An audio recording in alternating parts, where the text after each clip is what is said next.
there's a substantial amount of community anxiety. I've added to that. I've tried to keep a steady supervisor's hat on and try to keep, into the process of LUPU and in the process of listening to and hoping that, ultimately maybe a developer or two would actually understand what he or she is facing. And they're not getting it. I was kind of hoping that throughout the course of the last few years that the Green Valley area and the Shingle Springs area, with the revolt that's occurred, those developers might tone down their requests, and they haven't. I think a lot of things about the Green Valley.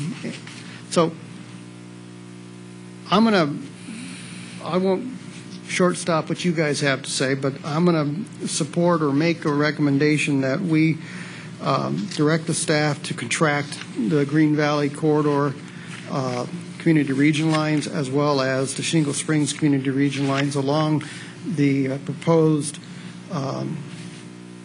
maps that have been given to us by the citizens group. I'm not saying that we adopt them in total. I'm saying that we need to engage the process to react to a substantial part of this community who is they're not going away. And so I'll go back to the rest of my thinking. Why are we doing this?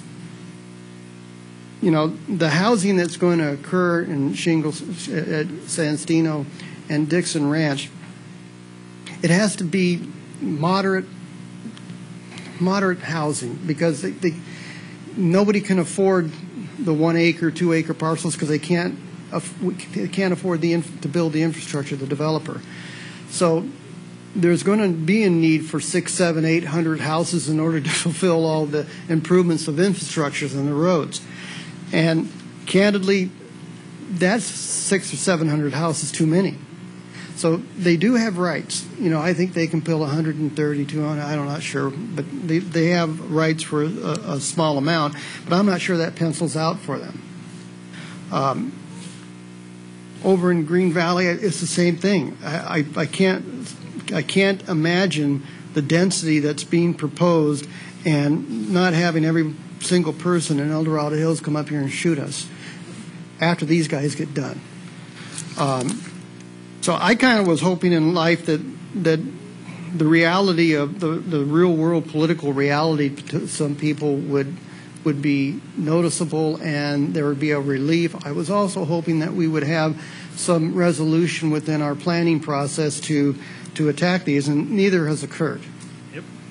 And I think it's time that we tell this. I think it's time for me to tell you guys that why I did what I've done, and it's primarily because I was trying to protect what I thought was the entire county and the planning and the growth.